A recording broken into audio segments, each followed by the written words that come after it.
சில ஃப்ரெண்ட்ஸ், தேவ பயத்தை குறித்து நம்ம தொடர்ந்து பார்த்து கொண்டு இருக்கிறோம் இல்லையா? இன்னைக்கு சங்கீதம் 139வது அதிகாரம் 13வது வசனம். நீர் என் உள்ள திரியங்களை கை கொண்டிருக்கிறீர், என் தாயின் கர்ப்பத்தில் என்னை காப்பாற்றினீர். இந்த வசனம் எனக்கு ரொம்ப சாதாரணமாக நான் வாசிச்சுட்டு போயிட்டேன். அதுக்கப்புறம் தான் இங்கிலீஷ் வேர்ஷன், அதுக்கப்புறம் மித்த வேர்ஷன்லலாம் எடுத்து வாசிக்கும்போது ரொம்ப ஆச்சரியமாக இருந்தது. அது எப்படின்னா, நீங்கள் பார்த்தீங்கன்னா ஒரு ஒரு பொம்மைக்கு எப்படி ட்ரெஸ்ஸை வச்சு கவர் பண்ணுவாங்க. ஏன்னா அந்த பொம்மை இருக்குது, அந்த பொம்மைக்கு என்ன செய்யலாம், ட்ரெஸ் போடலாம். ஆனால் கர்த்தர் நமக்கு என்ன உருவாக்குனார்னா, கர்த்தர் நமக்கு முதல்ல நம்ம ஆவியை, நம்ம ஆத்மாவை முதல்ல உருவாக்கி அதற்கு மேலே என்ன செய்கிறாராம், இந்த சதை, இந்த தோல், இதெல்லாத்தையும் தேவன் வச்சு உருவாக்குகிறாராம். என் உள்ள திரியங்களை கை கொண்டு இருக்கிறேன்னு நம்ம இந்த பைபிளில் இருக்குது. ஆக்சுவலாக ஆர்சி பைபிளில் பார்த்தீங்கன்னா, தேவன் என்னுடைய சதை எலும்புகளை எல்லாம் நீர் வைத்து நீர் என்னை மூடி நீர் அப்படின்னு இருக்கும்.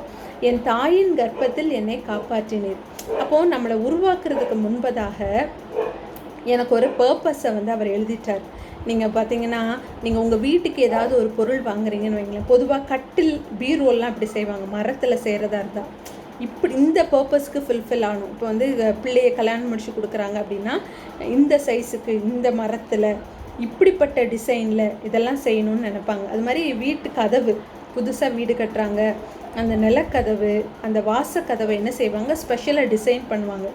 இப்படி இருக்கணும் அப்படின்னு மனசில் இருக்கிற பிளானை எக்ஸிக்யூட் பண்ணி அந்த வுட்டை கார்வ் பண்ணுவாங்க இல்லையா? அப்படி நம்மளை உருவாக்குறதுக்கு முன்பாக இந்த மகள் மூலமாக இது நடக்கணும், இந்த மகன் மூலமாக இது நிறைவேறணும்னு முடிவு பண்ணதுக்கப்புறம் நம்மளை ஒரு தாயின் கர்ப்பத்தில் வைத்து சதை, எலும்பு, நரம்பு இதெல்லாம் உருவாக பண்ணி தேவன் நம்மளை மூடுறது மட்டும் இல்லை, அந்த 10 மாதமும் தாயின் கர்ப்பத்தில் நம்மளை காப்பாற்றுகிறாராம். அப்போது நம்ம பிறந்த நம்ம ஒவ்வொருவருக்கும் எவ்வளோ பெரிய பர்பஸ் இருக்குது இல்லையா? நாம் நினச்சிட்ருக்கோம் இந்த வாழ்க்கையை டாக்டர் ஆகிறதுக்கு தான்.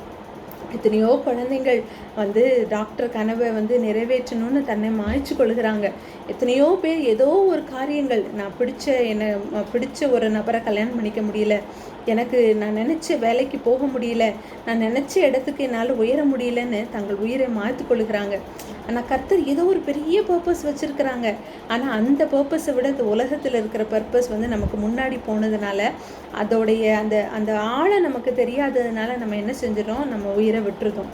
நீங்கள் யோபு 10:11 பார்த்தீங்கன்னா, தோலையும் சதையையும் எனக்கு தரித்து எலும்புகளாலும் நரம்புகளாலும் என்னை இசைத்தீர் அப்படின்னா இணைக்கிறது. ஏன்னா என் பிள்ளைக்கு இப்படிப்பட்ட ஒரு தோல் இருக்கணும், இப்படிப்பட்ட ஒரு சதை இருக்கணும், இப்படிப்பட்ட ஒரு விரல்கள் இருக்கணும், இப்படிப்பட்ட கால்கள் இருக்கணும்னு தேவன் உருவாக்குறாராம். இது எல்லாம் எதுக்காக? அவருடைய பர்பஸை ஃபுல்ஃபில் பண்ணுறதுக்காக. சிம்சோனை பார்த்தீங்கன்னா நசரேயனாக இருப்பான். ஃபஸ்ட்டே சொல்லிட்டார். ஏன் நசரேயனாக இருப்பான்? ஏன் அவன் பலன் வாய்ந்தவனாக காணப்பட்டான்னா, அவன் மூலமாக பெலிஸ்தியர், அப்புறம் புறவினத்தாரை, இஸ்ரவேலை அழிக்க நினைக்கிற எல்லார்கிட்டையும் இருந்து இஸ்ரவேலை காப்பாற்றணும், அந்த ஜனங்களை அழிக்கணும் அப்படிங்கிறதுக்காக அந்த ஸ்பெஷல் ஒரு பவரே அவனுக்கு கொடுக்கப்பட்டுச்சு. அதுக்கு முன்னாடி எத்தனை பேருக்கு இப்படிப்பட்ட ஒரு வல்லமை இருந்துச்சு நமக்கு சொல்ல முடியாத அளவுக்கு சிம்சோனோட வாழ்க்கை பலன் நிறைந்ததாக இருந்தது. ஆனால் அது சிம்சோனுக்கு தெரியலை. அதே போல் தான் சிம்சோனை மட்டும் நம்ம குறை சொல்ல முடியாது. நம்ம நிறைய பேருக்கு நம்மளுடைய பலன் என்ன, நாம் ஏன் உருவாக்கப்பட்டிருக்கோம், ஏன் இந்த பூமியில் இருக்கிறோம், ஏன் 10ஓட 11 இருந்துட்டு போட்டோன்னு தேவன் நம்மளை உருவாக்குனாரா, ஏன் நம்ம அவமானப்படுறோம், ஏன் இந்த வனாந்திரத்தில் நடக்கிறோம். நம்ம நிறைய நேரம் வனாந்திரத்தை மட்டுமே பார்க்குறோம், ஆசீர்வாதத்தை மட்டுமே பார்க்குறோம், இதை பார்க்க மறந்துடுறோம். அப்போ தேவன் ஏதோ ஒரு நோக்கத்தோடு என்ன செய்கிறார், உருவாக்குனார். 12வது வசனத்தில் பார்த்தீங்கன்னா, எனக்கு ஜீவனை தந்ததும் அல்லாமல் தயவையும் எனக்கு பாராட்டினீர், உம்முடைய பராமரிப்பு என் ஆவியை காப்பாற்றிட்டு. அப்போ இன்ன வரைக்கும் நான் கர்த்தருக்குள்ளே நிற்கிறேன் அப்படின்னா என் ஆவியை அவர் காப்பாற்றிக்கிட்டே இருக்கிறார். நான் ரொம்ப நான் பைபிள் படிக்கிறேன், நான் ப்ரேயர் பண்ணுறேன், நான் சர்ச்சுக்கு போகிறேன் அப்படிங்கிறதுனால இல்லை, அவர் என்னை பராமரிக்கிறார். எனக்கு நான் இன்னைக்கு உயிரோடு இருக்கிறேன்னா இந்த ஜீவனை, அவர் கொடுத்த ஜீவனை அவர் பாதுகாத்து அவர் பராமரித்ததுனால நான் இன்னைக்கு இருக்கிறேன். ஏன்னா இன்றைக்கி ஜீவன் இருக்கிறதுனா நான் நினச்சிக்குவேன், நான் என்னுடைய பர்பஸ் இன்னும் ஃபுல்ஃபில் ஆகலை. அதனால தான் நான் இன்றைக்கி என்ன செய்கிறேன், உயிரோடு இருக்கிறேன். ஒன்ஸ் நான் என் பர்பஸை ஃபுல்ஃபில் பண்ணிட்டேன் அப்படின்னா நான் கர்த்தர்கிட்ட போயிடுவேன்னு நான் விசுவாசிக்கிறேன். உங்களை நிறைய பேரும் அப்படி விசுவாசத்தோடு இருப்பீங்கன்னு நான் வந்து விரும்புகிறேன்.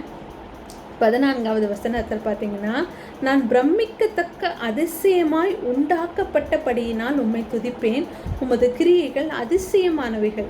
நம்ம எத்தனை நாள் நினச்சிருக்கோம் நான் பிரமிக்கத்தக்க அதிசயமாய் உருவாக்கப்பட்டேன்னு. நான்லாம் நினச்சதே இல்லை. நான் பிறந்ததே வேஸ்ட்டு, நான்லாம் உருவாக்கப்பட்டேன்னா நான் அழிந்திருந்தால் நலமாக இருக்கும் யோபுவை போல். என்னால் என்ன பிரயோஜனம் இருக்குது? இப்போ வரைக்கும் என்னால் என்ன பிரயோஜனம்? உங்களுக்கு என்ன பிரயோஜனம் இருக்குது ஏசப்பா? என்னை ரட்சித்ததுக்கு நீங்கள் வேறு யாராவது ரட்சித்திருந்தீங்கன்னா எவ்வளவோ பெரிய காரியங்கள் எல்லாம் செஞ்சுருப்பாங்களே அப்படின்லாம் வருத்தப்பட்ட நாட்கள் உண்டு. ஆனால் கர்த்தர் சொல்கிறாரு, நான் குழந்தையாக உருவாக்கப்படும் போதே நான் எப்படி உருவாக்கப்பட்டேன் அப்படின்னா பிரமிக்கப்படத்தக்க அதிசயமாய் உருவாக்கினாராம். அப்போ அவர் சர்வ வல்லமை மிக்க தேவன், அவரால் செய்யக்கூடாத காரியமே இல்லை. அப்படிப்பட்ட தேவன் ஈச் அண்ட் எவ்ரி பர்சனையும் அப்படி பார்த்து பார்த்து உருவாக்கி ஒவ்வொரு காரியத்தையும் கவனித்து ஒவ்வொன்றா நோட்டமிட்டு நம்மளை பொத்தி பொத்தி பாதுகாக்கிறாராம். ஏன்னா நம்ம மூலமாக ஃபுல்ஃபில் ஆக வேண்டிய தேவ ராஜ்யத்துக்குள்ள பர்பஸ் ஃபுல்ஃபில் ஆகிறதுக்கு. அப்போ நம்ம மேலே எவ்வளோ பெரிய கடமையை வைத்திருக்கிறார். ஒரு கம்பெனியோடைய சிஇஓ உங்ககிட்ட இனி இந்த கம்பெனியை நீங்கள் தான் நிர்வகிச்சுக்கொள்ளணும் அப்படின்னா நம்ம ஒன் சைடு என்ன செய்வோம், ரொம்ப ஹானரபுளாக ஃபீல் பண்ணுவோம், எனக்கு இவ்வளோ பெரிய பொறுப்பானு. இன்னொரு சைடு பயப்படுவோம், நான் எப்படி இதை செய்ய முடியும், எனக்கு என்ன தெரியும் அப்படின்ட்டு. அப்போது தேவன் பரலோக ஒரு திட்டத்தை நம்ம கையில் கொடுத்து, எப்பா நீ தான்ப்பா முடிக்கணும் இந்த காரியத்தை, நான் வேறு யாரையும் பார்க்கல, ஒன்றை தான் அதுக்காக உருவாக்குனேன் அப்படின்னா நம்ம ஒன் சைடு சந்தோஷப்பட்டும் கர்த்தர்கிட்ட தான் போகணும், ஒரு சைடு பயந்தாலும் கர்த்தர்கிட்ட தான் போகணும். நான் இது எப்படியாவது செஞ்சு முடிச்சிடணும் ஏசப்பா, எனக்கு ஒரே ஒரு ஜீவன் நான் எப்படியாவது முடிச்சிடணும் ஏசப்பா, இந்த ஜீவனை நான் உங்கள் சித்தத்தை நிறைவேற்றிட்டு தான் நான் வரணும் ஏசப்பா. நான் ஒருவேளை நிறைவேற்றாமல் விட்டுட்டேன் அப்படின்னா கர்த்தர் எனக்கு யாராவது இன்னொரு ஆல்டர்னேட்டிவை தேடணும், பூமியில் வேறு யாரோ ஒருத்தர் அதற்காக தேவன் உருவாக்கணும். அது எவ்வளோ பெரிய காரியம் இல்லையா? அப்படிப்பட்ட சூழ்நிலைக்கு நம்ம கர்த்தருக்கு வழிவகைக்காமல் நானே முடிக்கணுங்கிற பயம் நமக்குள்ளே இருக்கணும் இல்லையா? அந்த பயத்தோடு முடிக்கணும்.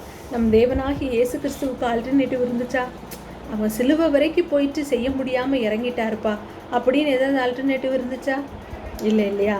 அப்படி நமக்கும் பிரேமாவுக்கு ஆல்டர்னேட்டிவே கிடையாது. அப்படி ஒவ்வொருவரும் நீங்களும் நினைக்கிறீங்க, எனக்கு ஆல்டர்னேட்டிவே கிடையாது, நான் என் பர்பஸை முடிப்பேன். அதுக்கு நம்ம என்ன செய்யணும், எனக்கு ஒரு பர்பஸ் இருக்குது அப்படிங்கிற உள்ளுக்குள்ளே அந்த பயம் இருந்துக்கிட்டே இருக்கணும். நான் இதை எப்படியாவது நிறைவேற்றணும், இந்த பரலோக திட்டத்தை நம்ம செய்து முடிச்சே ஆகணும் அப்படிங்கிற வெறி நமக்குள்ளே இருக்கணும். உலக எபேசியர் 1:4 பார்த்தீங்கன்னா, உலக தோற்றத்துக்கு முன்னே கிறிஸ்துவுக்குள் நம்மளே தெரிந்து கொண்டார். உலக தோற்றத்துக்கு முன்பே அப்போவே பிளான் பண்ணிட்டார், இத்தனாவது வருஷம் இத்தனாவது தேதி இந்த காலகட்டத்தில் பிறக்கிற இவள் மூலமாக நான் என்னுடைய பர்பஸை ஃபுல்ஃபில் பண்ணுவேன்னு. செம்மையான பிளான் இல்லையா? எனக்கு வார்த்தைகளே கிடைக்கல அதை விவரிக்க.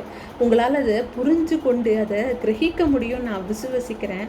அவ்வளோ பெரிய பிளானை நம்ம மேலே வச்சுருக்கிறார். அப்போ இவ்வளவு நம்பிக்கை வச்ச நம்ம மேலே இவ்வளோ பெரிய நம்பிக்கை வச்ச தேவனுக்கு நம்ம எப்படி இருக்கணும்? அந்த எண்ணம், ஐயோ அப்படிங்கிற, ஐயோ நான் முடிக்கணுமே, என் மேலே இவ்வளோ பெரிய ரெஸ்பான்சிபிலிட்டியா, என்னையா இப்படி நம்புனீங்க அப்படிங்கிற எண்ணம் நமக்குள்ளே வந்துட்டால் போதும், நாம் அவரை விட்டு தூரம் போக மாட்டோம், அவருக்கு பிடிக்காத செய்ய மாட்டோம். இது உங்களுக்கு நிச்சயம் பிரயோஜனமாக இருக்கும்னு நான் விசுவசிக்கிறேன். God bless you.